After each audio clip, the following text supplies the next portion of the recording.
Hello, and welcome back to another day in the arena. It's me, it's CGB, and I'm here with my lovely wife, who is making her debut to many of you here on the channel. And this is Gina. Hi. You can call her CovertGoGina if you like. And CovertGoGina actually did a podcast for a while called Tail Wagging, which was a podcast about fairy tales, reading stories to the audience. And she's very good at reading stories and fairy tales and things of that nature. So we said, why don't we bring her into the fold of MTG lore? Now, Gina is going to read us Episode 1, Travelers from the Kaldheim lore on dailymtg.com. Gina, how much would you say you know about Magic the Gathering? I know about this much. Okay. Do you play Magic the Gathering regularly? No. Do you know who most of the characters are? No. Do you follow the lore, the story, the cards, the art, anything of that nature? Not until this moment. Okay, so we're getting you into the Magic multiverse a little bit, but in many ways this is going to be a straight up reading of the story from somebody who doesn't follow all the characters. So I'm here to chime in from time to time with a few winks and nods for you, the audience, who knows the cards. And I'm basically going to be interpreting the story. Yes. More than straight up reading it. I think this is going to be a lot of fun. Please leave us a comment. Let us know if you enjoyed story time, CovertGoLore with CGB and Gina. Yay! This is Episode 1, Travelers by Roy Graham with contributions from Jenna Helland. It's going to sound a little different. All right. So all these folks showed up in big boats. That's where it starts. There's lots of really big boats, and these are really awesome boats. They're so good at being boats that it seems almost like they're serpents. They're just going through the water like sea monsters, just crushing it at being boats. They are nothing like fishing boats. The story is very clear on this. Not fishing boats. They're not fishing boats at all. Are they remotely reminiscent of like a Viking boat? Yeah, kind of, maybe. Do they say Viking? They don't say Viking on the side because that's, they're not into branding that hard. Okay. So, they also want to tell you about the people on the boats. The people are not like little wimps, okay? These people are not like hungry, scared people like the people of the other place. Svalgar. Help me. Svalgar. I don't know. Svalgar. Yeah, even this random old guy who was super in the boat with a raven on his shoulder in Viking times doesn't seem to be using his walking stick too hard. Gosh, who could it be? A random old guy in Viking times? What random old guy shows up in every Viking story? More on that later. So they wore lots of cool stuff, but nothing that's too heavy in case they fall off the boat because they don't want to drown. And they're so smart at boats and boating that they tattoo their bodies with maps so they can't get lost. So basically, based on all these descriptive features, these are super duper omen seekers. That's who they are. Okay. They want the omens. Yeah, they're seeking them real hard. So the Hizzer invited them into a long hall. That's a big old room where you hang out. And there's a super great meal there. And, you never know who's going to show up in Viking times. It might be a god in disguise. Hey, old dude. But so you have to make sure everything's really great. You have to be ready for a party at all times. You don't want to be rude to people because bad stuff could happen. Like Mike punches. Like Mike punches. And these people are so hardcore. They're like, nah, we're not here for food times. We're here for information and stuff. So the old blind woman, she super gets down to business. She even has no problem navigating this hall and asks, okay, when did the disappearances start? And the woman in the crowd's like, they're not disappearances, they're murders. She had lost 2 daughters. And another man's like, hey, you don't know who's murders? I lost my husband. And so then she tries to be a little bit nice and is like, okay, but you didn't find any bodies, right? And they're like, no. Like, okay. What else you got? And like, oh, one of our hunters saw it. So blind gal is detective? Is that what I'm She's getting interrogating a crowd of people. This is CSI? Yeah. CSI Viking Kaldheim? Yeah, she's got a little notebook. She's taking notes, but she's blind, so these notes are actually for other people. Okay. And so a young 16-year-old boy steps forward. He's got the info, and the blind woman asks, or her name is Inga, by the way, boy, what did you see? Like, what is doing this to your town? And he says, a monster. It was a monster. Ooh. Inga's not surprised. She's like, okay, cool, monsters. And she waves over Old Man with Bird and says, okay, let's be ready within the hour. We're all going to go in the forest. We're going to find a monster. And the old man says, yeah, and your guest, the person you brought with you, is she coming?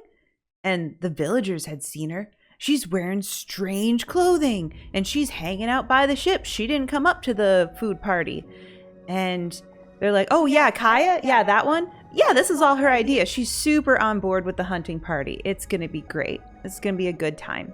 And this is how we find out that Kaya is in the story. Kaya, of course, if she walked in on an old school sitcom, there would be a round of applause as she enters the room because she is a planeswalker and a now member who is sworn to the Gatewatch, which defend the multiverse. She is also a ghost assassin.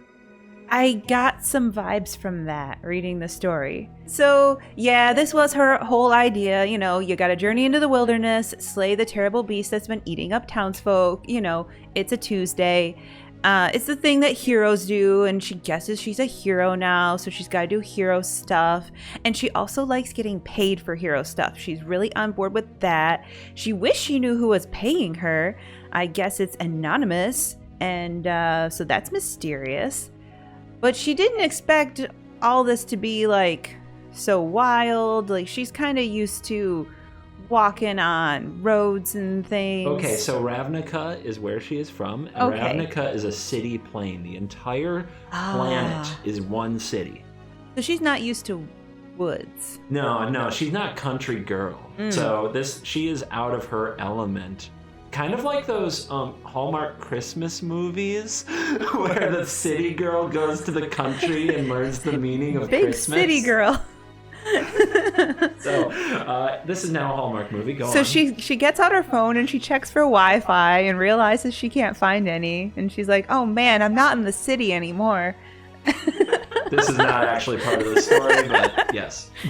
Well, she complains about, why is this place always so quiet? I've been in tombs that were livelier. And then someone in the distance went, ba-doom-ch. And then the old man said, oh, maybe a lively tomb isn't so rare when one is a hunter of spirits. And she's like, yeah, I guess so. That's fine. So they go into the woods. They say it's a strange place, but the Omen Seekers are legendary explorers. But even these legendary explorers, seldom go in this forest because it's too far from the sea. It's too far from their sweet ships that look like sea monsters and stuff that are super cool and don't like to go places without them. But still, Kaya's kind of confused. She's like, shouldn't there be animals here? I hear that's a thing that happens in the wild. Is there at least a squirrel? Do you have anything like this? And they say, oh yeah, Toski, the messenger of the gods, is a great cousin to the common squirrel, which is a normal thing to say. Well, actually, Toski is a legendary indestructible creature in the new set. Oh, okay, so they're name dropping Toski real hard at this part in the story because they say there's many stories of Toski just scampering about on the branches of the World Tree. The World Tree is actually a legendary land in this set. Delivering news across the many realms of Kaldheim. So I'm picturing Toski as a newsboy on the corner. He's like a little newsie. He's got his little paperboy hat and he's like, read all about it. News all across Kaldheim. Okay. So Kaya's like, okay, so you're giving me a lot of exposition. Cool. Giant squirrel. Why not? I've seen a lot of weird stuff. That's cool. And, so some more dialogue. Skip. The people are scared because people have been taken in the night, like sheep at the edge of a forest. And, that kid saw a monster. And so they're trying to figure out what is it we could be tracking. And the one guy says, I think it's Serulf, the Dreadwolf, a realm eater. Is this a card in the new This deck? is a card in the new set. Do you want to see a picture of Serulf, realm eater? Sure. Right? Just give me a second. That's a big boy. Uh-huh. You can see he's as tall as the trees. He also is rocking some 90s leg warmers. He is! He's got the thigh highs. So what's up with them fashion choices with his glowing red eyes and his leg warmers? I was hoping you could tell me because you're doing the lore. Unfortunately, we're only briefly name dropping him. He's not in the story. But yeah, they're like, we think it's this wolf. And Kaya's like, a wolf? That has you jumping at every snowflake. Haha. And they're like, well, the wolf is no ordinary animal. He's a cosmos monster. That's where he got the leggings. In the cosmos. He was created at the birth of the world where they had fashion. Yeah. But yeah, they're like, okay, so you think it's a wolf, cool. And then they hear a noise, and she like reaches for her dagger, and a raven circles around them. And the old guy's like, oh yeah, it's my bird, cool. And it lands on his arm and hops onto his shoulder, and then it whispers to him. And he's like, okay, my bird found us some info. Cool, we've got a lead. Kaya says, well, this is exactly the sort of place to find a monster. It's woodsy, just like I always pictured. There's a big cave up there from all of my woodsy experience in my life. In front of the cave, there's a long streak of blood and dirt like something had been dragged inside. So everyone preps. They whisper some prayers. Kaya says, yeah, go ahead. But I'm gonna go monster hunting. And she's like, whose bright idea was it to go monster hunting? Oh yeah, it was mine, because I'm a monster hunter.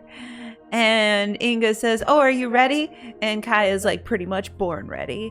And so they go in the cave and they look around and they're looking and finally they see something. And Kaya thinks it's weird because there is like metal in the wall, like little veins of metal. And so she asks, was there a mine here? And the blind woman says, no, this place should be barren rock. And Kaya's like, well, it's not. At least not anymore. So one of the omen seekers reaches out towards the wall and wants to touch it. And Kaya's like, no, stop it. No touch. And he says, why no touch? And she's just like, trust me. I'm really good at stuffing things. And I think this is a no touch situation. So they keep moving and they go in the dark. And then they see a big hulking figure hunched over the carcass of a dire bear. At first, they thought it was just eating the bear because it's making all these wet, choking noises and the sound of meat tearing from bone. But when they got a better look and got the light on it, it got really weird because the monster's arms are embedded in the bear's side and fusing with its flesh. And then Kaya watches as the monster ripped itself free. And Kaya says, yeah, that's not a wolf at all. Because it's 12 feet tall. Its body is like pinkish red and it's got like fur on it, and its arms had been sunken into a bear, and it has talons, and it's got extra spindly arms and things coming out of its chest and clawed hands twitching like spiders. There's a whole lot going on here in this description. I hope there's a picture of this monster somewhere. It has so many accessories. I have a theory about who this is. Let's go check. Okay. Ooh. Yeah, that could be it. Yeah, it has enough appendages. But they don't know what this is this point in time. What you are looking at is Vorinclex, Monstrous Raider, which is a Phyrexian. Now, the Phyrexian world in the lore was shut off and sealed off by Teferi a long time ago because they're like a weird, crazy Zerg alien destroy everything race. And so this is really kind of a huge comeback and a very bizarre thing to find in a new plane like Kaldheim that we've never been to before. To find a Phyrexian lurking here is it's big news. It's big news in the verse. The squirrel is gonna really like this. Read all about it. This is very bad then. Yeah, and that explains why that this is so dangerous. So it looks at them and it goes like, roar. It tries to sound like a bear roar, but not a bear roar. And then it just charges them.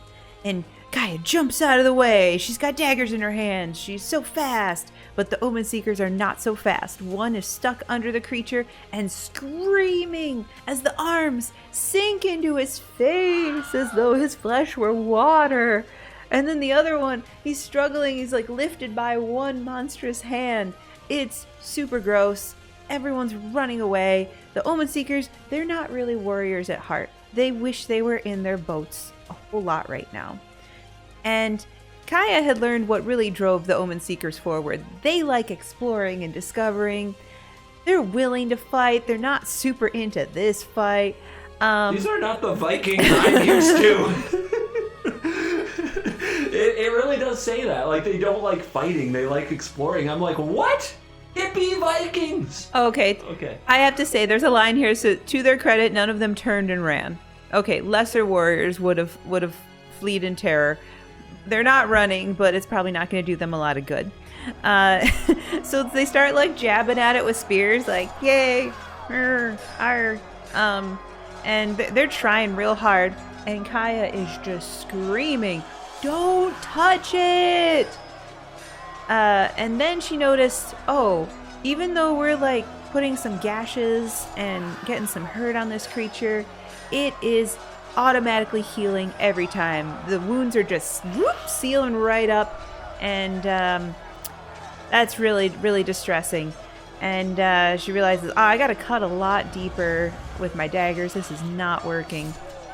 So the adventure just continues. This fight is so hard, and more fighting. Assume there's a lot of fighting happening with a lot of wet thuds and Omen Seekers dying and breaking bones and just And then she sees that the monster's arm is trapped, and so she's like, I'm gonna cut it off. And she does. Yeah. And then the creature roared. It's really upset. And there's a dead Omen Seeker still melded to the front claws, flopping about like a limp fish. Ew. So the monster is like, well, I've got a limp fish man here. So he pressed the limp man into its body, and the body disappears into the raw pink flesh, slowly being absorbed. And then where the stump was, where the arm had been, another arm is growing. Super fast too. And it's super gross and horrifying. And then when it's done growing the arm, it flexes and then looks at Kaya as if to say, haha, check out my new arm. This reminds me a lot of season 3 Stranger Things at this point. Yeah. So basically, anytime this creature fights, if it has a dead body, it can just be like, well, thank you, I'll take one of those and just kind of build myself up more. Okay. Is that a quality that it has in the game? I actually don't think so, but okay. Okay, I was just wondering if this was a game thing. So Kaya says, oh gods and monsters, and it charges her. And so she keeps trying to fight it. She's bobbing and weaving. She's being a good boxer. And then she gets driven into a corner, which is really bad. The monster is going to try to get her, but the blind woman works the lantern light into a spell of holding. I don't know what that means. But so I guess the light is somewhat impeding it in some way. But then the monster does something super surprising and tears its own arm off, because one of its arms had been trapped by the light, I guess. and then just swings at Kaya with the stump, like trying to get her. And she reminds herself, don't touch it, and then falls into the cave wall, and her heart stops because she phases through the cave wall. And then she comes back, and then she has to remind herself, get up, the big monster's coming to get you. And then all the action stops because a voice bellows, enough! And then, to Kaya's surprise and relief, this creature actually slows down, pulled towards the sound. And that was long enough. She jammed all her arcane power into her blade and lunged and cut into one of the monster's legs. And while she's tucking into a roll, she thinks, that voice, it sounds so familiar, and yet... So she looks and she sees Old Man with Bird, but it's not Old Man with Bird, because his hood is thrown back, and his eyes are spilling a light. And he says, never have I seen such filth dare to desecrate these realms. Even the demons of Immersturm are not so foul. Okay. And Kaya's like, I wonder how much of this is getting through to this big old monster right now. That seems kind of silly that we're talking to it and trying to have a conversation. But the leg is gone that she cut off, so that's good. It's crumbling to ash. And now the monster's trying to balance on 3 limbs, and then it's still got weird hands and stuff sticking out, and the weird antlers, and all the... And Kaya's like, I've been hunting monsters a long time. I know monsters are super dangerous when they are wounded. And it throws itself towards her, but now Kaya's ready. She knows she can get it on the next pass. She's ready, and she's going to get it right through the neck. But the monster crashes into nothing. It hits like an invisible barrier, a magical barrier, Kaya realizes. And it's really strong. She realizes she couldn't even phase through that magical barrier. And she looks behind her, and Old Guy with Bird has his arm outstretched. He's doing magic. And Kaya shouts wait, stop it, because the monster is well, magical barrier, I can't get through, I'm gonna book it. And the monster leaves, and Kaya is disappointed because she wanted to catch the monster, and it's too late. Monster gets out, and now it all gets real quiet, and the Omen Seekers are kind of freaked out by Old Man with Bird looking a little different than earlier today. Mm-hmm. Even blind woman Inga is concerned. And the blind woman realizes it first, and she says, Allrund, I had heard the sagas, of course, but I never thought. And he says, indeed, Inga, Rune Eyes, it suits the gods from time to travel in mortal guise, so we may observe Kaldheim without being observed in turn. This is Odin. Oh, yeah, Odin. Yeah. Any old guy randomly plopped into your story, it's Odin. Yeah. Every single time. Old guy in Viking times, it's Odin. He's I got bored, I decided to pop into your story and maybe just mess about with it a little. Because otherwise Vikings don't get old. They just die. So, he's concerned, and Kaya is not having this. She runs over and says, you let it get away. And Allrund's surprised because people aren't so rude to him. Excuse me, Kaya, what the heck? And Kaya says, we had weakened it. I cut off its leg. It was slowing down. Next time it's going to know we're coming. It's going to be ready for us. It's not dumb. And I could have taken care of it right now. And Allrund says, oh, so you want to keep on chasing it even though all this just went down. And she's like, yeah, job's not done, and I already got paid. It's, the right thing for a monster hunter to do. Mm-hmm. I have rules now. Yeah, rules. And they said, well, the beast has already fled, and you're not going to be able to track it by normal means, because this goes between realms, like cosmos monsters. And Kaya says, okay, how do I follow it then? I mean, you kind of owe me because you let it escape. Old man. And Allrund says, well, I should talk to my committee. There are a lot of riddles that need answering. Okay, boomer. If you're really set on chasing Big Monster, I'm gonna give you Longship Cosima. Cosima. Cosima. I don't know. I actually don't know how it's pronounced, but it's my favorite card in the set. Okay, I'm gonna give you Magic Boat. And Kaya hears the gasps from the Omen Seekers. And she's like, oh, I've heard of this before. And he says, you'll find it docked at Svolgr upon your return. I trust the Omen Seekers will take you there. And then you're going to have to figure it out for yourself. My magic boat is selective about its passengers. So Cosima says she. So now I know for sure the gender. I wasn't. It's a boat. It is, but it isn't. Behold, this is the card. This is Cosima, god of the voyage. So Cosima both is a boat and isn't a boat, because the other side of the card is the Omen Keel the boat. Cosima can actually phase, can either be played as the boat or as the god. The god can become the boat, or the god can captain the boat. Okay, so boat god. Boat god Cosima. Goddess. Boat goddess Cosima. So boat goddess Cosima is selective about who she lets ride her, but she'll keep you safe between realms. Kaya says, okay, how do I know where I'm going? I did not tattoo a map to my body like y'all. And they said, oh, follow the light from the highest branches of the world tree, yada, yada, yada. It'll guide you wherever you want to go. And Kaya sighed, oh, gods and their riddles. So lame. I just want them to tell me what I want. And Alrun says, I must be off. Peace out. Yeah, he puts up a big peace sign, and he leaves and just vanishes pretty much. And Kaya is suddenly really glad she has a magic boat to help her, because she doesn't know what she's going to do otherwise. And, before Alrun left, he also just said some epic stuff. He said, oh, I see death and destruction throughout Kaldheim. I fear a Doomscar approaches, one unlike any in living memory. A Doomscar? And Kaya says, Doomscar, that doesn't sound great. And the blind woman says, a collision of the realms. Oh my With it inevitably, it's the last line of the story, comes war and chaos, a time of great suffering.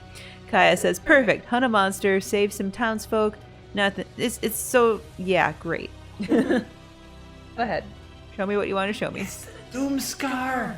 The Doomscar is epic. This is what it looks really cool. But yeah, a Clash of Realms is also one of the best cards that they've printed. It destroys all the creatures for a very, very low cost. I like the art in that. That's very cool. It's a very pretty card. It's like if the Northern Lights had a fight. And there's also a mechanic called Foretell, which is kind of what's going on here, right? An omen, a prophecy, things like that. That lets They're you... like, it's gonna be bad. Yeah, if you kind of give an indication of what you're doing, you don't know exactly what's going to happen, but it kind of sends a signal to the opponent. You get to play it at an even better cost in the future. Whoa. So that's episode 1. We found a monster, fought a monster got away, omen, magic boat, on to the next. And it's a Phyrexian. A Phyrexian, which haven't been seen in so long and have never really been... They're supposed to be sealed away. They're not supposed to be here. And we met Cosima. Kind of. Well, we know that Cosima's coming. We know there's going to be a boat. And we know that there's an omen of a Doomscar. And we know that Alrund is the Odin of the story. So, yeah, we learned a lot about a bunch of cards and about the story. And excited to see what happens to Ghost Monster Hunter Kaya in the next one. And this was my first magic story, and I wasn't sure what it was going to be like reading it. And I have to say, even though I kind of glossed over some of the action was very exciting. And I liked the suspense. I thought it was fun. I like Kaya a lot. And I was very excited to see where it would go. And so immediately I asked you, are we doing episode 2? And you said, oh yeah, go ahead and read on if you want. So I kind of know where we're going next. Awesome. If you would like to see episode 2, make sure you check out the next video. Thank you for watching this video. As always, I'll see you in the next video. You're cool. You are cool. No, that's the last line. I say you're cool, and then And then smile. I agree with you that you're cool. No, I say you're cool, and I smile, and the video ends. I agree. You're No, cool. No, stop. You're cool.